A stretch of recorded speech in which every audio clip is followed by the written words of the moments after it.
So 2025 first Sunday, first Bible study. Wish you happy new year. అందరికి నూతన సంవత్సర శుభాకాంక్షలు. Thank you, uncle. Wish you the same. So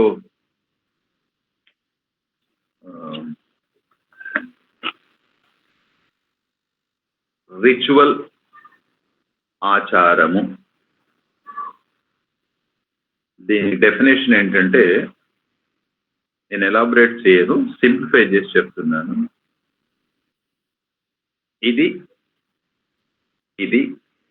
ఈ రోజు, ఇప్పుడు, ఈ సమయంలో జరగకపోతే ఏదో జరిగిపోతుంది. Once again I repeat. ఇది ఇప్పుడు, ఈ రోజు, ఈ డేట్, ఈ సమయంలో జరగకపోతే, నేను చెయ్యకపోతే నాకు, మాకు ఏదో జరిగిపోతుంది. ఇది రిచువల్ అంటారు, ఆచారం. అది చాలా మంది విశ్వాసులకు ఉన్నటువంటి ఒక పెద్ద సెల్ఫ్ కాన్ఫిడెన్స్ ఏంటంటే మేము రిచువల్స్ లో లేము. మిమ్మల్ని అందరినీ ఒక ప్రశ్న అడుగుతాను. రిచువల్స్ లో లేము అని చెప్పుకునే వాళ్ళకు మాత్రమే ప్రశ్న. December 31st, 2024 watch night service తో కూర్చోకపోతే జరిగేది ఏంటి?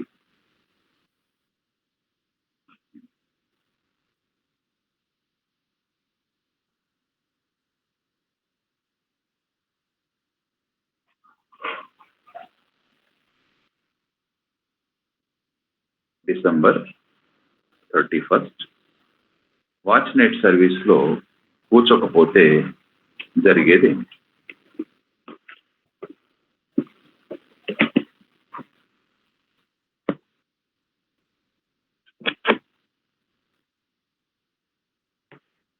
ఏం జరుగుతుంది?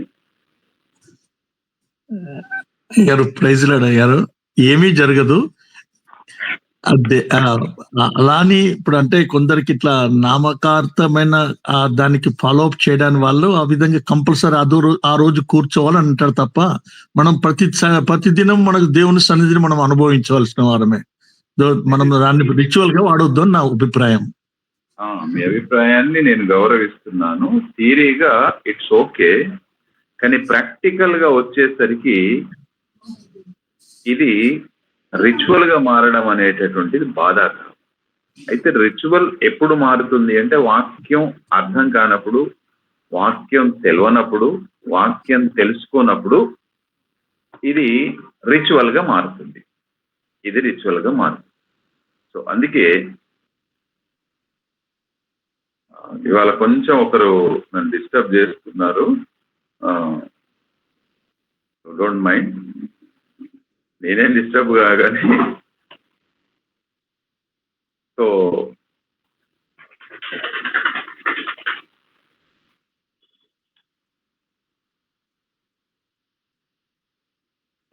ఇక్కడ అటు వెళ్ళు 31st నైట్ వాక్య అవగాహన లేదు అని నేను చెప్పను, కానీ వాక్యం తెలుసుకోవాల్సినటువంటి అవసరం మనకెంతో ఉంది. దాని గురించే అసలు దేవుడు ఎప్పుడు చూస్తాడు మనల్ని, ఎలా చూస్తాడు, ఎక్కడ చూస్తాడు అనేటటువంటి ప్రశ్నలు మనం వేసుకోగలిగితే ద్వితీయోపదేశ కాండానికి వెళ్ళాలి. ఒక బ్యూటిఫుల్ అందమైనటువంటి మాట అక్కడ రాయబడ్డది, చూద్దాం. ద్వితీయోపదేశ కాండము 11వ అధ్యాయము 11వ అధ్యాయం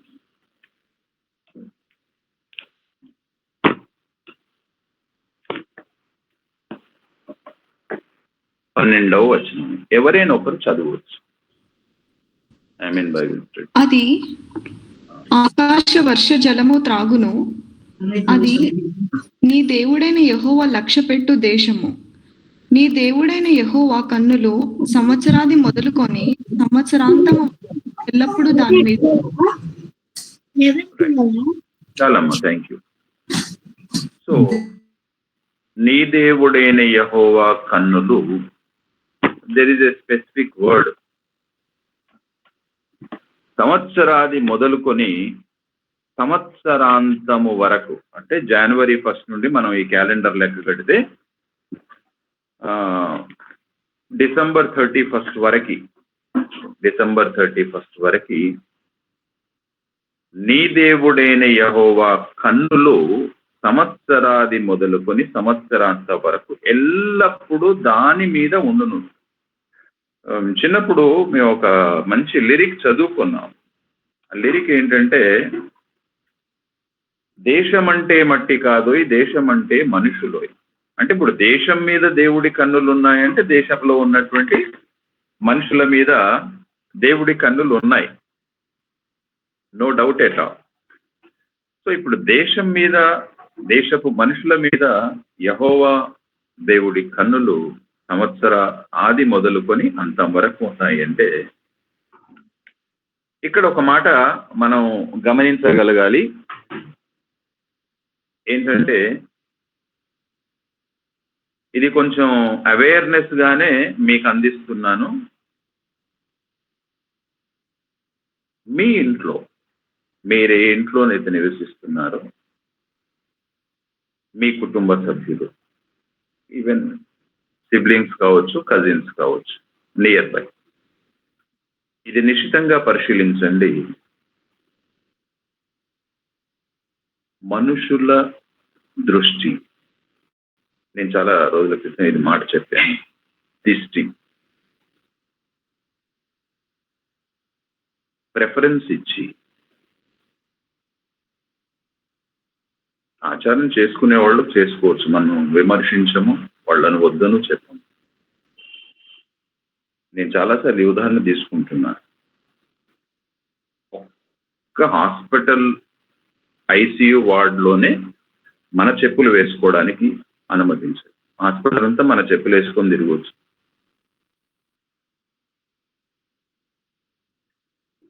విశ్వాసి అంటే కొన్ని నియమాలకు, ప్రభు అనుగ్రహించినటువంటి కట్టడలకు లోబడి జీవించగలరు. వారిని విశ్వాసులు అంటారు. వారి శిష్యత్వంలోకి వెళ్ళారు. దేవుడైన యెహోవా కన్నులు ఆ దేశం మీద, ఆ ప్రజల మీద, నేను ప్రభు నమ్మాను, నా మీద కన్నులు ఉంటాయి అన్నప్పుడు దేవుడి కంటే పవర్ఫుల్ కన్నులు ఉంటాయా అనేది మీరు ప్రశ్నించుకోవాలి.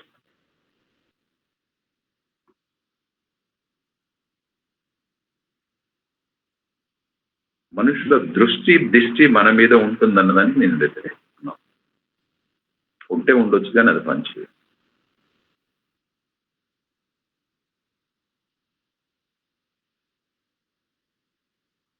ఈ అవగాహన లోపం చేత ఈ వాక్యం అర్థం కాక పుట్టిన పసిబిడ్డలకు దిష్టి తగులుతుందని, ఎవరికీ కనిపించకుండా కాలు కిందను కనిపించని చోట నల్ల చుక్క. చాలా మంది మీరు చూస్తుంటారు, డ్రెస్సెస్ పొట్టిగా అయిపోయాయి కాబట్టి కాళ్ళకు కట్టుకుంటారు నల్ల దారం. బాగా హైలీ క్వాలిఫైడ్ కూడా. అంటే ఇక్కడ ఒక వాక్యాన్ని చదువుతున్నప్పుడు ఇన్ని కోణాల్లో మనం విశ్లేషించగలగడమే బైబిల్ స్టడీ, ప్రసంగం కాదు. అవునయ్యా, దేవుడి కన్నులు నా మీద ఉంది. దేవుడి కన్నుల కంటే పవర్ఫుల్ ఏంటి అనేది నేను ప్రశ్నించుకుంటాను బైబిల్ స్టడీ. నేను ప్రశ్నించుకున్నప్పుడు నాకు వచ్చే సమాధానం ఏంటంటే, ఎవరూ లేదు. Nobody is there. No eye power will work on me. Will you agree? If you are agree, ఒకవేళ మీరు ఒప్పుకుంటే ఒక స్ట్రాంగ్ నిర్ణయం 2025లో తీసుకో. కొన్నిటికి దూరంగా ఉంటాను. అవగాహన లేని వరకు చెప్పండి, బోధే అది, వారించండి, వద్దని చెప్పండి. అంటే ఇక్కడ ఒక చిన్న ప్రశ్న నాకు వస్తుంది, దేవుడికి కూడా వస్తుంది. అందుకే చాలాసార్లు మన జీవితాల్లో జరిగే ట్రాజడీస్కి కారణం మనమే, మన అజ్ఞానమే. ఓకే, మిమ్మల్ని ఒక ప్రశ్న అడుగుతున్నాను సూటిగా. అంటే సంవత్సరాలు గడుస్తున్న కొద్దీ ఈ ఆచారాలను మనం వెనకేసుకుంటూ వెళ్తే నష్టపోయేది విశ్వాసం. బోధించే వాళ్ళు కూడా ఉండాలి. అందుకే తిమోతితో అంటాడు పౌలు, హెచ్చరించు, బోధించు, ఖండించు, బుద్ధి చెప్పు, గద్దించు, బుద్ధి చెప్పు, గద్దించు, ఖండించు, హెచ్చరించు. అందరిలో పక్క పోయి పిలుచుకొని మాట్లాడు.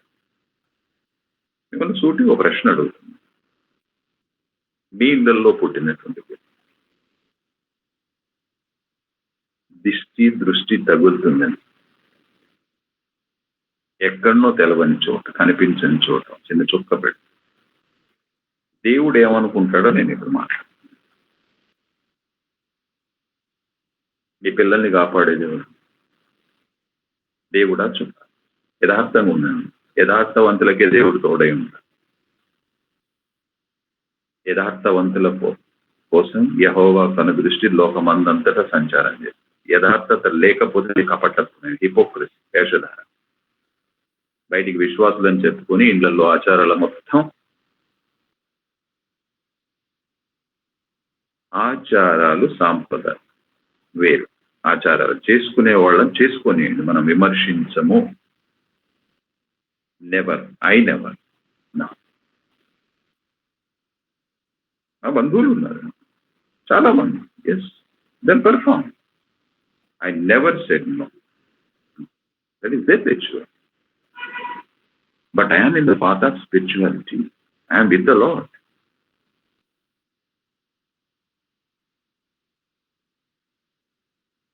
So, ఈ 2025 విశ్వాసాన్ని అడగండి, గుండె మీద చేయబెట్టుకొని చెప్పమనండి, మమ్మల్ని దేవుడు కాపాడుతాడు. నెంబర్ 1. నెంబర్ 2,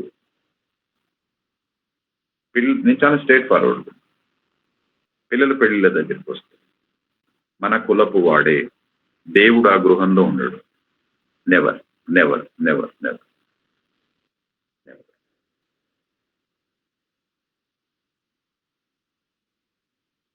నెంబర్ 3, కట్నం కోసం హింసించే గృహాల్లో దేవుడు అంతకన్నా ఉంటాడు. వాళ్ళకి తోచలేదని ఉంటే ఇస్తారు, లేకపోతే ఇవ్వరు.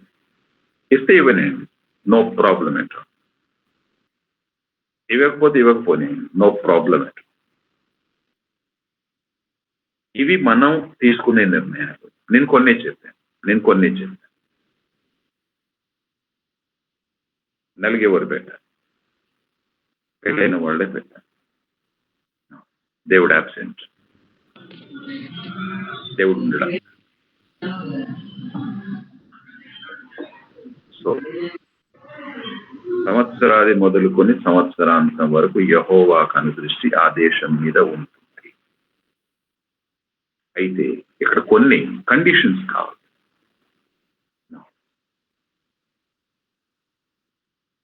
ఓల్డ్ టెస్టిమెంట్ లో రాజుల గురించి చదువుతాం.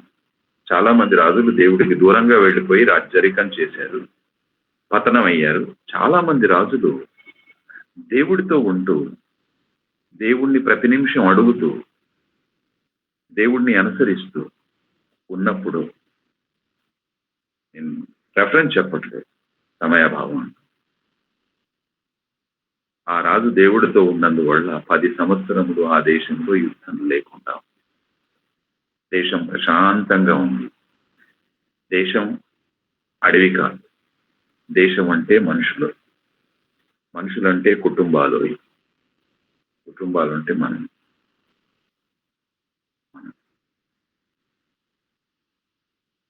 ఎవని మనస్సు యెహోవా మీద ఆనుకున్ననో, ఎవని మనస్సు యెహోవా మీద అనుకును, వాణ్ణి పూర్ణ శాంతి కలవాడుతా నువ్వు కాపాడుతావని. మన మనస్సు ఎవరి మీద అనుకుంటుంది? ఎక్కడ అనుకుంటుంది? కొత్త సంవత్సరం దేవుడు బ్లెస్ చేసేవాడు నేను కాదు, అన్యులు కూడా చాలా మంది. Jesus will bless but who ఎవరిని, ఎవరి మనస్సు, నా మనస్సు. కులం, కట్నం, ముహూర్తాలు, మంచి రోజు ముహూర్తాలు, ఆచారం, ఈ చెత్తంతా నేను పెట్టుకున్నప్పుడు యెహోవా కనుదృష్టి ఉండదు. నేను చెప్పేది కదా, బైబిల్లో ఉంది. నేను just I'm a translator, I'm only instrument. ఇది సొంత పొద్దుగాతం కాదు.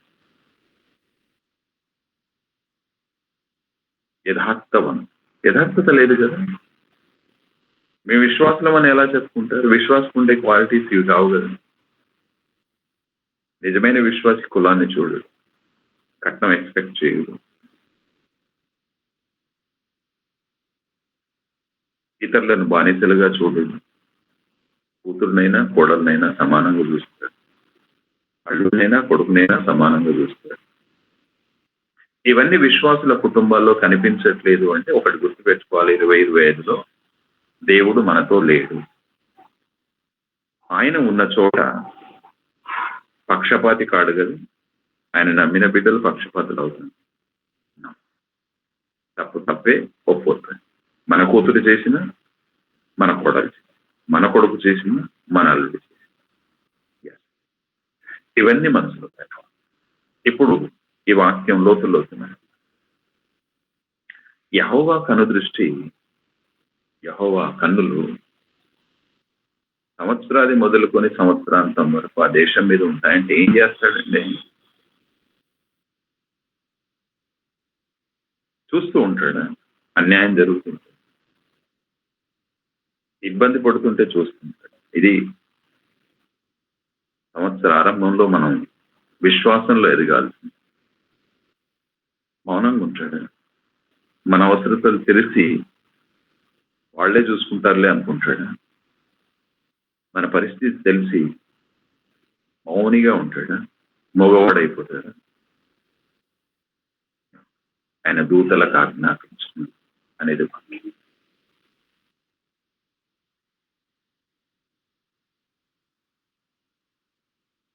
నిన్న ఒక మిషనరీ గురించి పేరు గుర్తు రావట్లేదు, సారీ, జార్జ్ పేరు. పిల్లలందరూ డైనింగ్ టేబుల్ దగ్గర కూర్చున్నారు. Orphanage centre.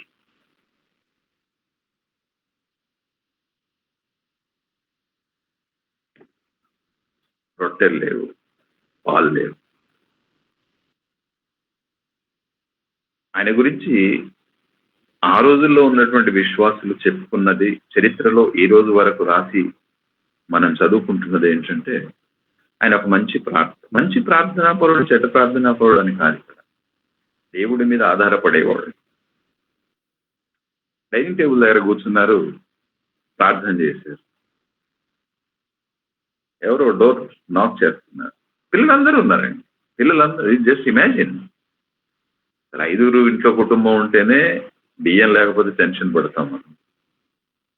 ఆయన విశ్వసించేవాడు కలవరపడ్డాడు. నోట్ దిస్, ఇన్ 2025 కొన్ని డిసిషన్స్ తీసుకో. ఒకటే వాకించాలి, నేను విశ్వసిస్తాను, కలవరపడదు. అది ఏవైనా, నా సీట్ వచ్చినా రాకపోయినా, ఉద్యోగం వచ్చినా రాకపోయినా, దేవుడు ఏదో ఒక చోట దాన్ని రీప్లేస్ చేస్తాడు.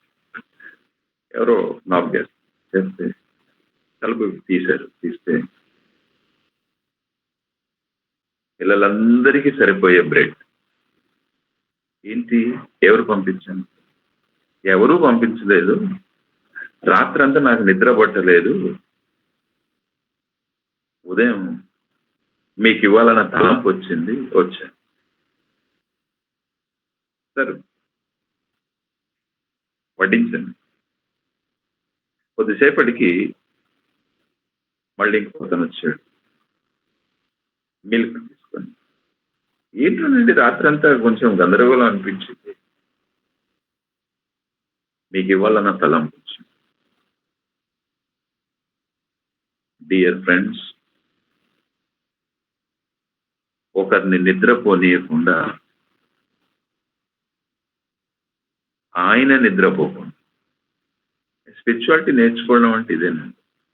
ఇజ్రాయల్ కాపాడు వాడు కొనుక్కోండి నిద్రపోవడం అంటే నీ ఏం చేస్తాడు? కూర్చొని ఇన్స్టాగ్రామ్ చూస్తాడు. ఇజ్రాయెల్ను కాపాడు వాడు కునుకడు నిద్రపోడన్న దానికి లోతైన అర్థం ఏంటంటే, మీకు నాకు కావాల్సింది ఇవ్వడానికి ఆయన కొందరి నిద్రను భంగం చేస్తారు, కొందరి తలంపు మారుస్తారు, కొందరికి తలంపు ఇస్తారు.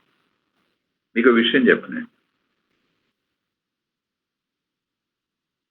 నజరేత్ ఎవరిది? యోసేపు. జనాభా లెక్కలు ఎక్కడ ఉన్నాయి? బెత్లెహేంలో ఉన్నాయి. నజరేత్ నుండి బెత్లెహేంకి రావాడు వీళ్ళు. రావాలంటే బెత్లెహేములో నుండి ఒకరు ఉద్భవిస్తారు అనేది ప్రవచనం. ఫుల్ఫిల్ ఎలా అవుతుంది? అక్కడ ఉన్నటువంటి రాజుకి మొన్న సేవకుడి వాక్యం చెప్పాడు, అదే నేను రిపీట్ చేస్తున్నాను, నాకు గుర్తొచ్చింది. ఆయన పురుగు తిరిగేటట్టు చేసాడండి. పురుగు తిరగడం అంటే చాలా మందికి అర్థం అవుతుంది. ఏంటంటే సెన్సస్ చేయండి, సెన్సస్ జనాభా లెక్కలు చేయండి. చేయాలంటే ఇప్పుడు వీళ్ళు నజరేతు నుండి బెత్లెహేంకి రావాలి. బెత్లెహేంకి వస్తే ప్రభువారు ఇచ్చిన ఫుల్ఫిల్మెంట్, ప్రాఫెసీ ఫుల్ఫిల్ అవుతుంది. అది ఫుల్ఫిల్ కావడానికి రాజుకు ఆలోచన ఇచ్చి ఎట్టి పరిస్థితుల్లో జనాభా లెక్కలు కావాలి. సో డియర్ ఫ్రెండ్స్, దేవుడు ప్రాక్టికల్, ఇది కాదు ప్రాక్టికల్ గా 20,000 అర్థం చేసుకోవడానికి విశ్వసించేవాడు కలవరపడ్డాడు. విశ్వాసం ఉందా? మీరు దేనికోసం అయితే ఎదురు చూస్తున్నారో అది వస్తే, ఒకవేళ విశ్వాసం అయితే నిజమైన విశ్వాసం, దేవుడి చిత్తం, దేవుడు మనసులో ఉంది ఇచ్చాడు. అది రాలేదు, ఇంకేదో వేరేది ఇస్తాడు, ఇంకెక్కడో ఓపెన్ చేస్తాడు, ఇంకెక్కడి నుండో సంబంధం వస్తుంది. No need to worry. దేవుడికి కావాల్సింది తన మనసులో ఉన్నది చేసేవాడు. ఇది నోట్ చేసుకోండి. తెచ్చుకొచ్చారా? కానికిచ్చారా? ఉపవాసం ఉన్నారా? ఇవన్నీ ఓకే, మన మనసుకు వస్తే చేయొచ్చు. ఆదివారం ఆరాధిస్తాం, వాక్యం వింటాం, సహవాసం కోసం, సండే సహవాసం కోసం.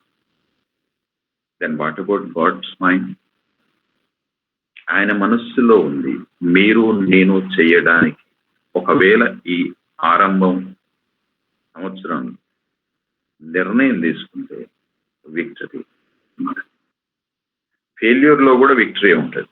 మీకు తెలుసు, ఒక చోట సీట్ రాకపోయినా విక్టరీ, ఒక చోట ఉద్యోగం కాకుండా ఇంకో చోట ఉద్యోగం వచ్చిన విక్టరీ. ఎందుకంటే ప్రభు మేలైనదే మనకిస్తాడు. ఒకవేళ ఆ ప్లేస్లో మనకిస్తే మనకు వచ్చే నష్టం ఏంటో మనకు తెలియకపోవచ్చు, కానీ ప్రభు. అందుకే ఇర్మియా 29:11 ఎవరైనా ఒకటి చదవండి. ఆయన మన పట్ల కలిగి ఉన్న ఉద్దేశాలు ఎలా ఉంటాయి అనేది ఫస్ట్ ఇక్కడ ఇది అర్థం చేసుకోవాలి. నాకు సీట్ రాలేదు, నాకు ప్రమోషన్ రాలేదు, నాకు ట్రాన్స్ఫర్ కాలేదు, నాకు ఉద్యోగం రాలేదు, మాకు పిల్లలు పుట్టలేదు అంటే అది ఏం మేలు? 29:11 నేను మిమ్మును గూర్చి ఉద్దేశించిన సంగతులను నేనెరుగుదును. రాబోవు కాలమందు మీకు నిరీక్షణ కలుగునట్లుగా అవి సమాధానకరమైన ఉద్దేశములే గాని హానికరమైనవి కావు. ఇదే యెహోవా వాక్కు. దేవుడు ఏమంటున్నాడు? నేను మిమ్మును గూర్చి ఉద్దేశించిన సంగతులు నాకు తెలుసు. మీకేం కావాలో తెలుసు, మీకెప్పుడు కావాలో తెలుసు, మీకెంత కావాలో నాకు. మీ పట్ల చాలా ఉద్దేశాలు కలిగి ఉన్నాయి. అయితే అవి రాబోవు కాలంలో. రాబోవు కాలం అంటే ఇవాళ 8, 9 కూడా మనం క్యాల్కులేట్ చేసుకోవచ్చు. రేపటి రోజు ఫిబ్రవరి, డిసెంబర్ వరకు 10 సంవత్సరాల తర్వాత, 5 సంవత్సరాల తర్వాత, రైట్. రేపేం కావాలో ఆయనకు తెలుసు, ఫిబ్రవరిలో ఏం కావాలో తెలుసు, డిసెంబర్లో ఏం కావాలో తెలుసు, 5 సంవత్సరాల తర్వాత ఏం కావాలో తెలుసు, 20 సంవత్సరాల తర్వాత నాకేం కావాలో కూడా ఆయనకు. అయితే అవి ఎలా ఉంటాయంట? ఆయన దగ్గర ఉన్న ఉద్దేశాలు హానికరమైనవి కాదు. రాసిపెట్టు. అందుకే ఏది వచ్చినా ఇది రాసిపోయింది. అది హాని కాదు, సమాధానకరమైన ఉద్దేశం. I have plans for you అంటాడు. సో డియర్ ఫ్రెండ్స్, ఈ ఆరంభంలో మనస్సును తేలిక చేసుకోండి, కృంగిపోకండి, కుటుంబాన్ని చూడకండి, మీ పరిస్థితిని చూడకండి.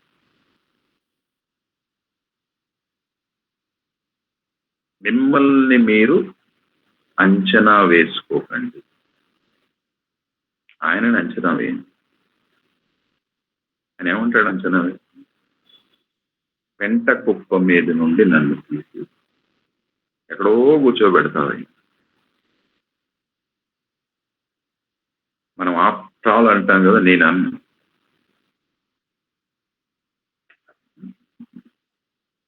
ఆవులు కాసుకోవడానికి బయట సమూయేలు ప్రశ్న. దేవుడు అన్నాడు ఆయనే కావాలి, ఆయనే కావాలి, పిలుచుకురండి, నేను అభిషేకం చేయాలి, దేవుడు చేయండి. So dear friend, don't see your ability, skills, talents, qualification, caste,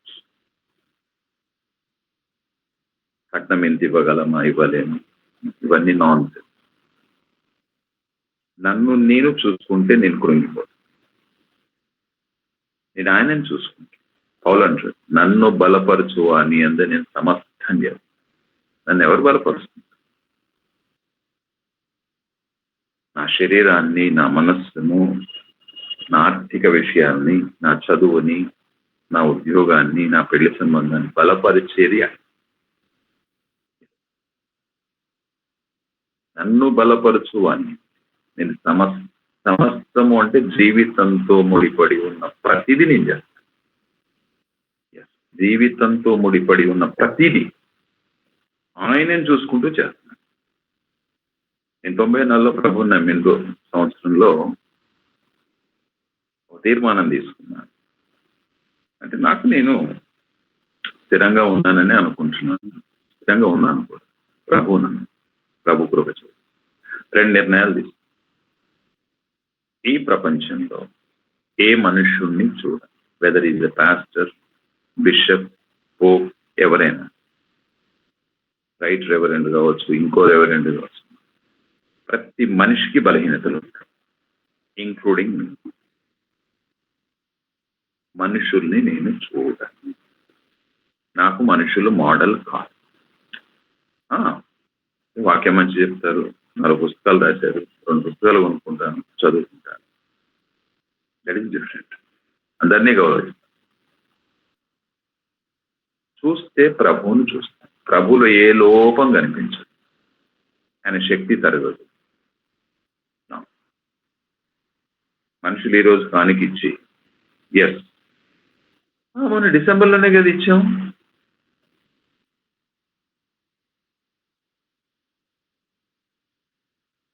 January 1st week వచ్చేసరికి డిసెంబర్లోనే కదా ఇచ్చాం. కానీ దేవుడు అట్లా, దేవుడు ఏమనుకుంటాడంటే, ఓహో జనవరిలో కూడా అవసరం ఉంటుంది. అది మనుషులకు ఆలోచన ఉండదు. మరి డిసెంబర్లో మేము భోజనం చేసాం, జనవరిలో వీళ్ళు కూడా భోజనం చేస్తారన్న ఆలోచన మనుషులకు ఉండదు. కానీ దేవుడు ఆయన భోజనం గురించి కూడా పట్టించుకునేవారు. అందుకే ఆయన అన్నాడు 3 రోజులు మీటింగ్ పెట్టాం కదా, మరి వీళ్ళందరూ వెళ్ళిపోతున్నారు, చాలా దూరం వెళ్ళాలి, మరి వీళ్ళకి భోజనాలు ఎలా అంటే, ఊరుకోండి యేసు ప్రభు, అంతే కదా పేతురు అన్నది, ఊరుకోండి,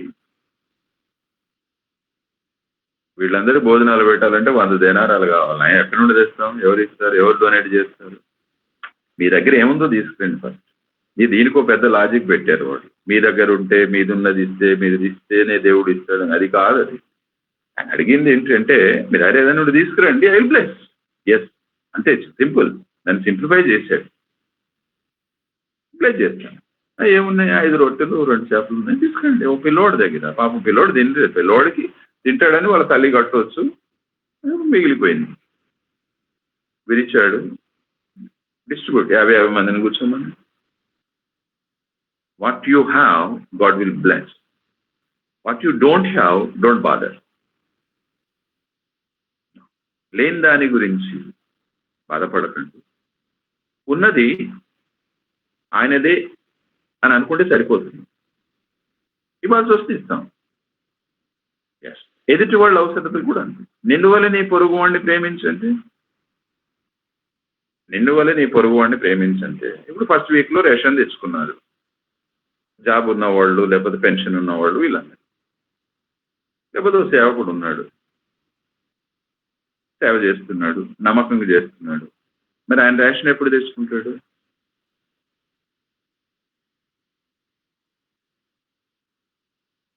ఎవరిస్తే తెచ్చుకుంటాడు? ఎక్కడి నుండి వస్తాయి? సంఘాలు అలానే నడిచాయి కదా. యెరూషలేము కనుక పంపించాడు సహోదరులతో పౌలు, ఎందుకు? అక్కడ అవసరం ఉంది. మాసిదోనియ సంఘం కడుబీద సంఘం అయినా దాతృత్వంలో మెచ్చిపోయారు వాళ్ళు. సో డియర్ ఫ్రెండ్స్, బ్రతుకుతున్నాము విశ్వాసులుగా అంటే కుదరనటువంటి సమస్య, అది ప్రభు ఇష్టపడని సమస్య. నేను ప్రభువుని బాగా ఆరాధిస్తున్నాను, బాగా, మరి నిన్ను వల్ల నీ పొరుగు వాడిని అంటే ఫుల్ఫిల్మెంట్ ఏంటి? నిన్ను వల్ల నీ పొరుగు వాడిని, పొరుగు వారు ఎవరు? దానికి ఆర్డర్ పెట్టాడు, సంఘము, బయటి వాళ్ళు, అవసరతలో ఉన్నవాళ్ళు.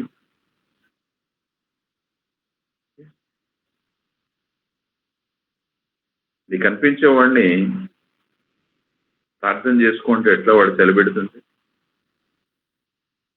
సో అందుకే 20, 25 అనేటటువంటిది కాదు, 20, 26 కూడా వస్తుంది, 27 కూడా వస్తుంది. అర్థం కావాల్సింది ఏంటంటే, దేవుడు నన్ను ఎప్పుడు చూస్తాడు, మా కుటుంబాన్ని ఎప్పుడు చూస్తాడు. మా కుటుంబాన్ని చూడాలంటే హైదరాబాద్లో ఎవరైనా రికమెండేషన్ చేసేవాళ్ళు ఉన్నారా? సేవకులు తయారయ్యారు, ఎట్లా మరి ఏం చేస్తాం? హైదరాబాద్లో రికమెండేషన్ దేవుడికి చేసేవాళ్ళు ఎవరన్నా ఉన్నారా? హైదరాబాద్లో లేరు, అమెరికాలో లేరు, ఇంగ్లాండ్లో లేరు. దేవుడికి రికమెండ్ చేసేవాళ్ళు ఈ ప్రపంచంలోనే పుట్టలేదు. దేవుడికి విజ్ఞాపన చేసేవాళ్ళు ఉన్నారు. రికమెండేషన్ ఈజ్ డిఫరెంట్, విజ్ఞాపన ఈజ్ డిఫరెంట్. విజ్ఞాపన అంటే ఇంటర్సెసరీ ప్రేయర్ అంటాం కదా, ఇంటర్సెషన్ అంటే వారి పక్షాన మనం ప్రార్థించాలి. ఎవరో ఒకరు ఇబ్బందిలో ఉన్నారు, ప్రభు వాళ్ళు ఇబ్బందిలో ఉన్నారు, వాళ్ళ ఇబ్బందిని తొలగించు అని వారి పక్షాన నేను కోరుకుంటాను. రికమెండేషన్ అంటే ఏంటి తెలుసా? ఇప్పుడు సేవకులు తయారయ్యారు, అంటే ఫలానా సేవకుడు ప్రార్థన దేవుడు వింటాడు అంటే అది నాన్సెన్స్. అదే రికమెండేషన్ అంటే ఏంటి? నేను చెప్పనేయండి. మన వాడుక భాషలో ఓ మంత్రి గారు ఉన్నారు, ఫలానా ఆయన వస్తాడయ్యా, పనిచేసి పెట్టు, this is called recommendation with authority. సరే, ఆయనకు అధికారం ఉంది, దట్ ఈస్ డిఫరెంట్. బట్ ఇక్కడ దేవుడి చెప్తారు, దేవా మీద ఫలానా ఆయన వస్తున్నాడు, హీల్, టచ్.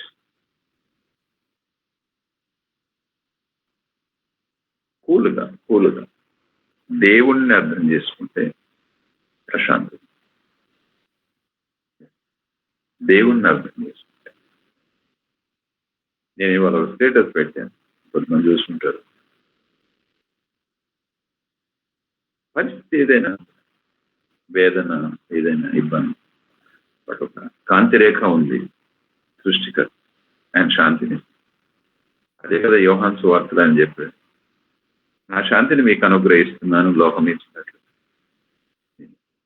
నా శాంతి అంటే నేను ఎంత ప్రశాంతంగా ఉన్నానో ఈ సృష్టిలో, దేవుడు ఎంత ప్రశాంతంగా ఉన్నాడో, ఆ శాంతిని మనకిస్తాను. ఇదే వాక్యం నన్ను బలపరిచి ప్రభువులోకి నడిపించి ఆ శాంతి లోకం ఇచ్చినట్లుగా నేను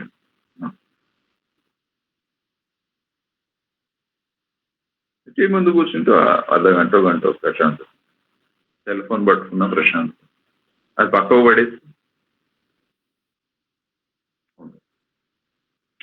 పడేసి ప్రశాంతత ఉండదు. So that's why please try to understand who is God, whom he will see, what he will think, ఆయన ఎవరిని చూస్తాడు. మన ఇల్లు ఆయనకు తెలుసు. గూగుల్ మ్యాప్ మొన్న వచ్చింది. గూగుల్ మ్యాప్ రాకముందే మన ఇల్లు ఆయనకు తెలుసు, మన ఇంటి అడ్రస్.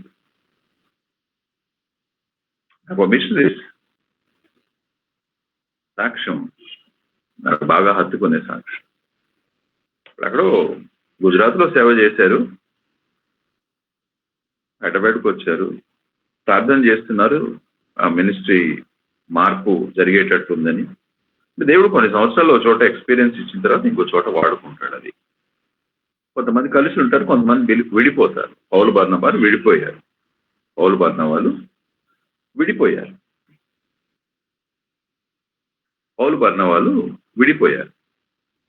సో విడిపోయిన తర్వాత ఎవరి పరిచర్య వాళ్ళు చేశారు. పరిచర్య ఎదిగింది.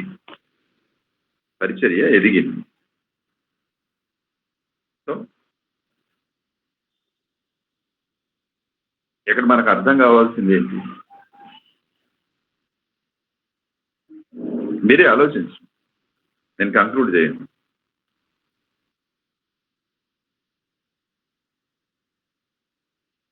ఏమర్థం అవుతుంది చెప్పండి? ఎవరైనా స్పందించవచ్చు.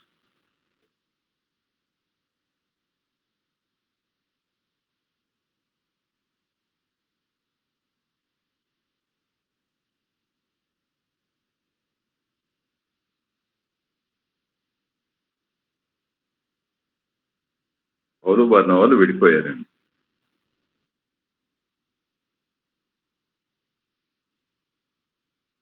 ఆలోచించండి.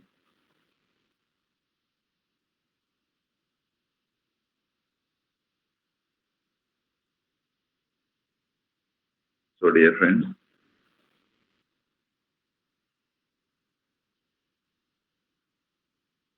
దేవుణ్ణి అర్థం చేసుకోవడం అతి ప్రాముఖ్యమైనటువంటి అంశం.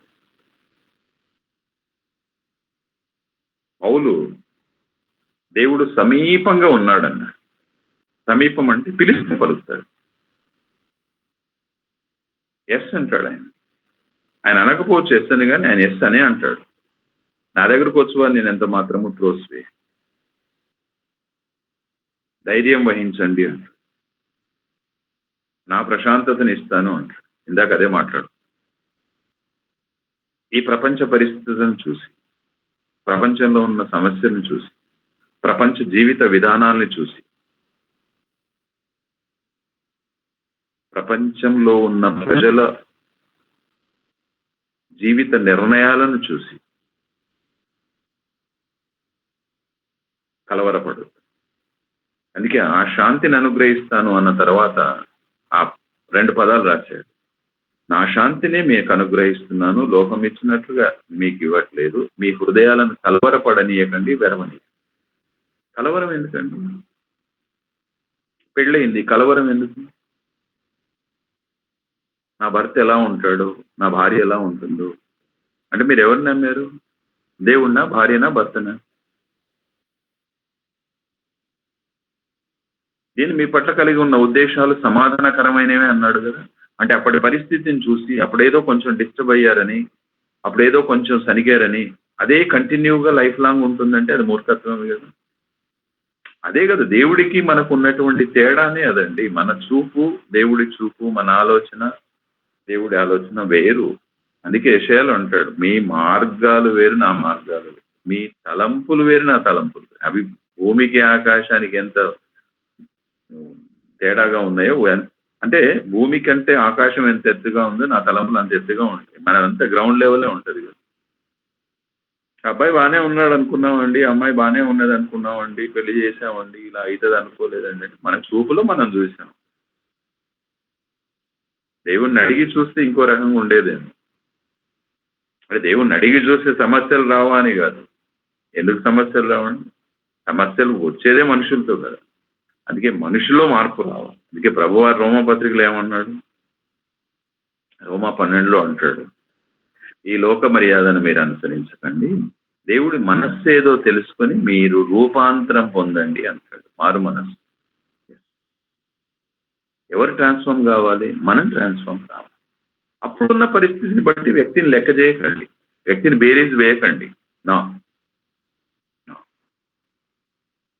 ఒకవేళ గనక అప్పటి పరిస్థితిని చూసి దేవుడు గనక లెక్క వేస్తే, బేరీజ్ వేస్తే, ఈరోజు పౌలు చరిత్రలో పుస్తకాల్లో ఉండేవాడు కాదు.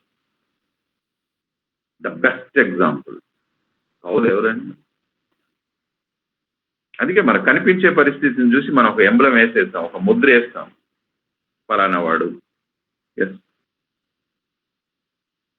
నాకు గుర్తుడు అనుకుంటాను, సాక్ష్యం విన్నాను చాలా రోజుల క్రితం, ప్లేస్ సరిగా గుర్తులేదు. రోజు తాగి వస్తూ ఉంటాడు, చెప్పాను ఇంతకుముందు.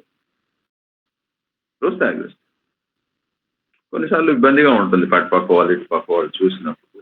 అంటే ఇంట్లో భార్య ఉంది, పిల్లలు. ఒకరోజు ఆమె విసుక్కొచ్చేసి ఆమె ప్రార్థన చేస్తుంది, ఆమె గుడికి వెళ్తుంది, మందిరానికి వెళ్తూ ఉంటుంది, విశ్వాస.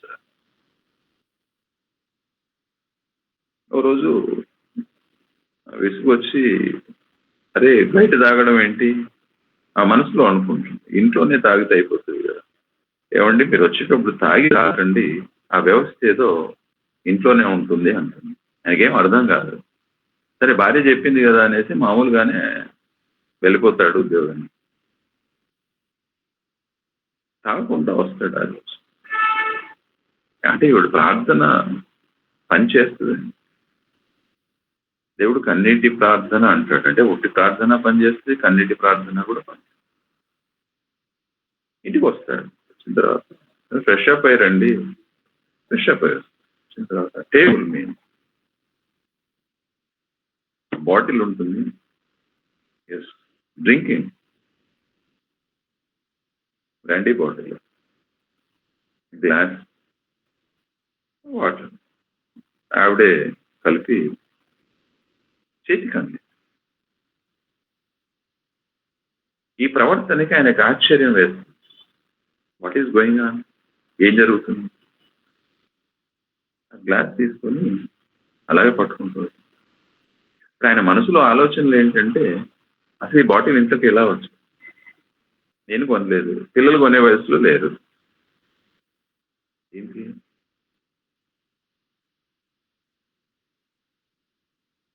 అంటే ఇవిడే ఎక్కడికో లేదా ఎవరితో అంతే. బహుశా సంభాషణ జరిగి ఉంటుంది న్యాచురల్గా. ఎక్కడ అడిగి ఉంటాడు, నేనే వెళ్ళి కొనుక్కోవచ్చు. ఒకసారి ఊహించండి, ఎంత మనిషి అయినా ఆయన దేవుడి సృష్టినండి. ఎక్కడో చోట చిన్నగా మానవత్వం ఉంటుంది. సమరయ స్త్రీ అంత ఇబ్బందికరమైనటువంటి జీవితాన్ని, అసహించుకునే జీవితాన్ని జీవిస్తున్నా కూడా ఎక్కడో ఒక చోట ప్రవక్త కదా, ప్రవక్త కదా, అది నాట్ ఏ ప్రాఫిట్. రియలైజ్ అయింది, రిపెంటెన్స్, పశ్చాత్తాపడింది, జీవితం మార్చుకుంది. మా ఊరికి వస్తారా? అయినా మీరు మీ వాళ్ళు మా వాళ్ళు భోజనం చేయరు కదా, అయినా రండి. తీసుకెళ్ళింది, వేసుకో వెళ్ళాడు, ఊర్లో ఉన్నాడు, స్వార్థికురాలుగా ఉన్నాయి. గ్లాస్ పట్టుకున్నాడు, ఎక్కడిది?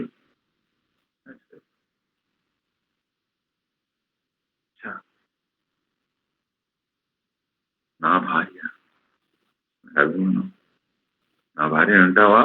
నన్ను గొడవ పెట్టుకునే వాళ్ళు ఎంతమంది లేరు. నువ్వు నన్నేమన్నా, ఇంట్లో కుటుంబ సభ్యులు నన్నేమన్నా అనండి, నా భార్య అంటే మాత్రం ఒప్పుకొని అనేవాళ్ళు కూడా ఉన్నారు. That is respect. నా భర్తననే ఎవరు అనదు, నన్నంటే అనండి అనే భార్యలు కూడా ఉన్నారు. అదే గ్లాస్ తీసుకున్నా, బయటికి వెళ్ళి ఆ బాటిల్ తీసుకుని ఆ కాంపౌండ్ వాళ్ళు బయట నుంచి కింద పడి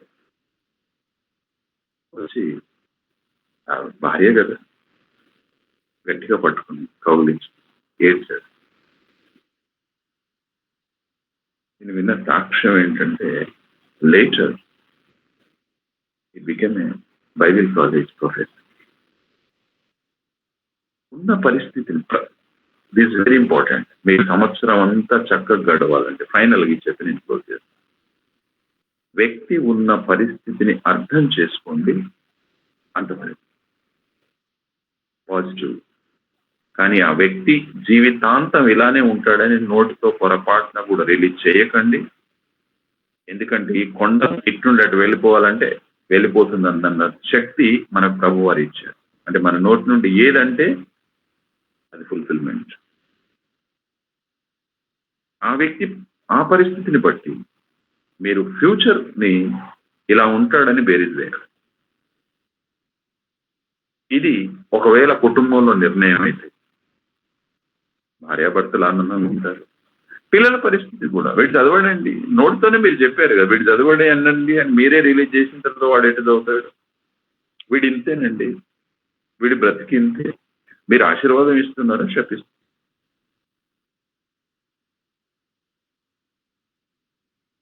మన మాటలు. అందుకే ప్రభువారు అన్నారు, మీరు ఖర్చు పెట్టే ప్రతి పైసా లెక్క చెప్పమని చెప్పలేదు, కానీ మీరు మాట్లాడే ప్రతి మాటకు ఒకరోజు లెక్క అప్పచెప్పారు. అందుకే మాట్లాడే ముందు ఆలోచించండి.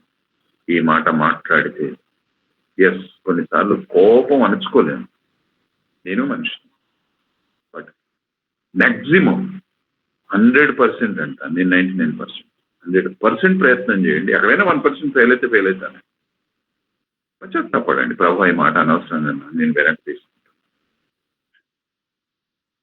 సో డియర్ ఫ్రెండ్స్, లైఫ్ మనది.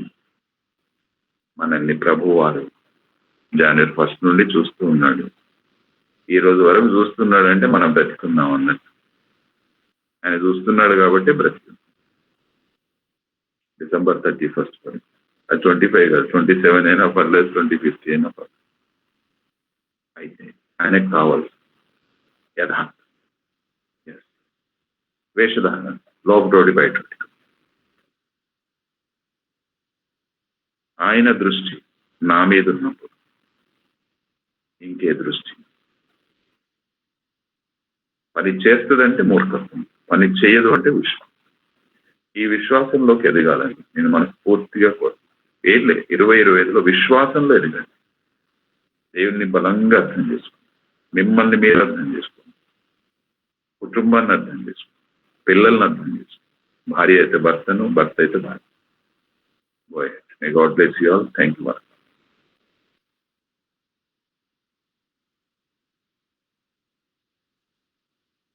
Thank you, Uncle. Thank you for the wonderful session.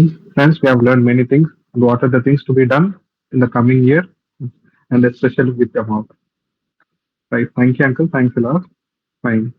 Any prayer requests or testimonies to share, Mama? అని I have a doubt. No.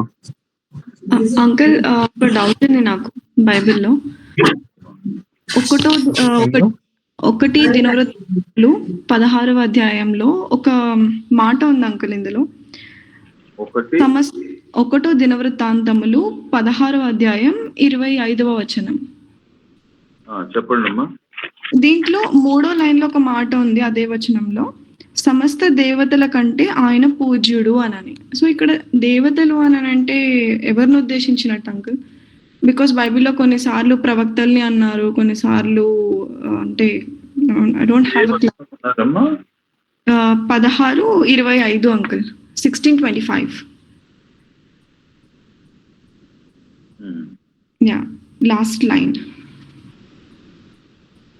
అయితే మీకు ఆన్సర్స్ 26 లో ఉందమ్మా, మీరు చదవకండి కానీ అది ఒకసారి మనసులో చూడండి. Okay. That is connected with 25th and 26th. The both are interlinked. Okay okay అంటే బైబిల్లో ఐ రిమెంబర్ అక్కడక్కడ అంటే ప్రసంగాల్లో దేవతలు అనేటటువంటి మాటను ప్రభువారు యూజ్ చేశారు. ఓకే.